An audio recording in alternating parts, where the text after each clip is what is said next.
El 18 de junio de 2023, a 3.800 metros bajo la superficie del Atlántico Norte, un submarino experimental llamado Titan dejó de existir en una fracción de segundo.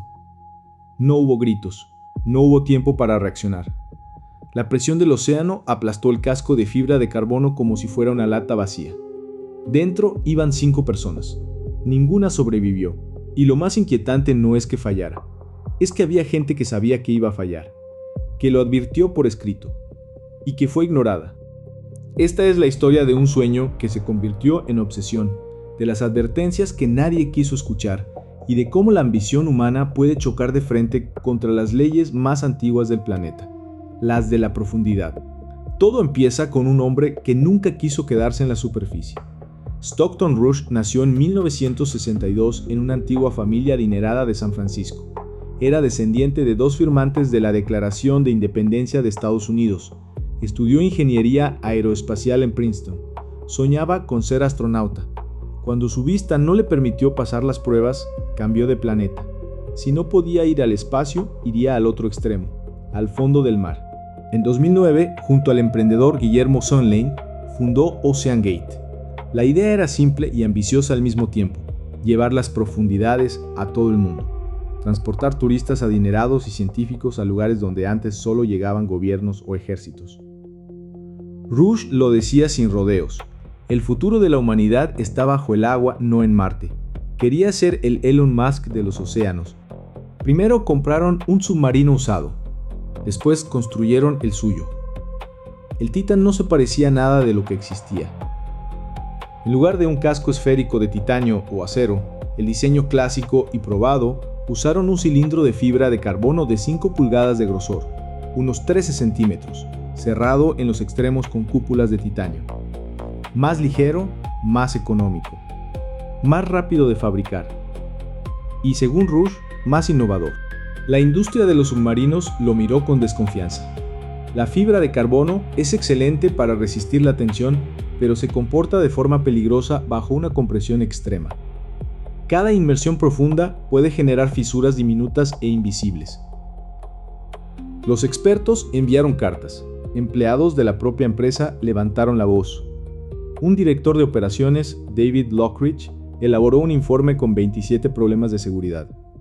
Lo despidieron. Otros renunciaron. Rush respondía siempre lo mismo: las regulaciones frenan la innovación.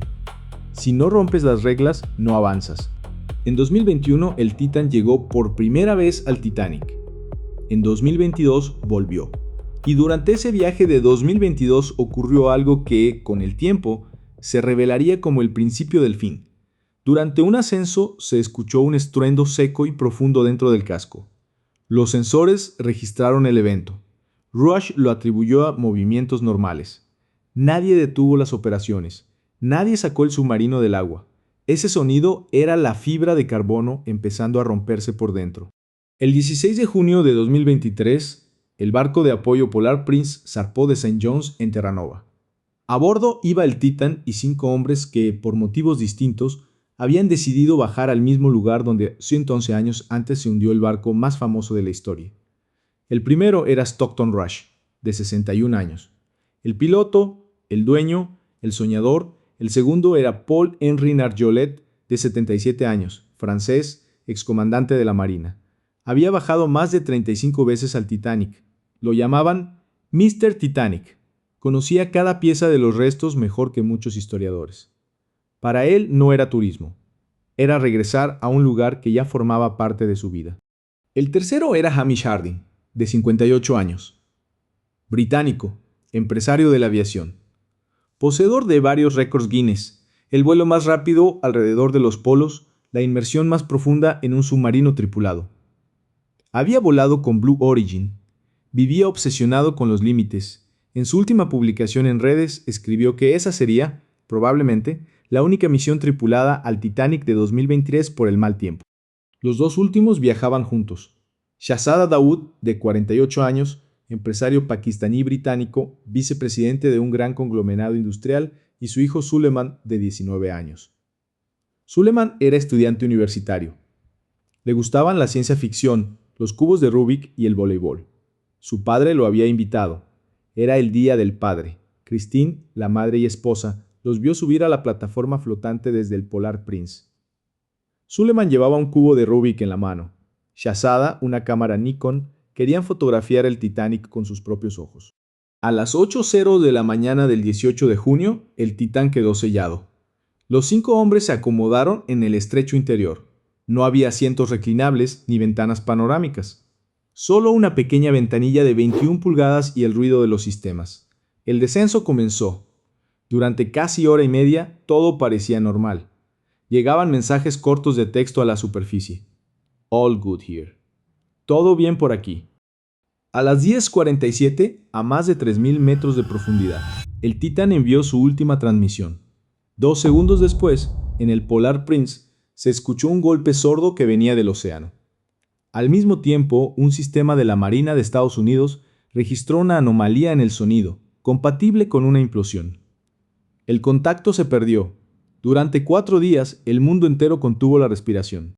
Se sabía que quedaban 96 horas de oxígeno, y el reloj corría hacia atrás frente a las cámaras.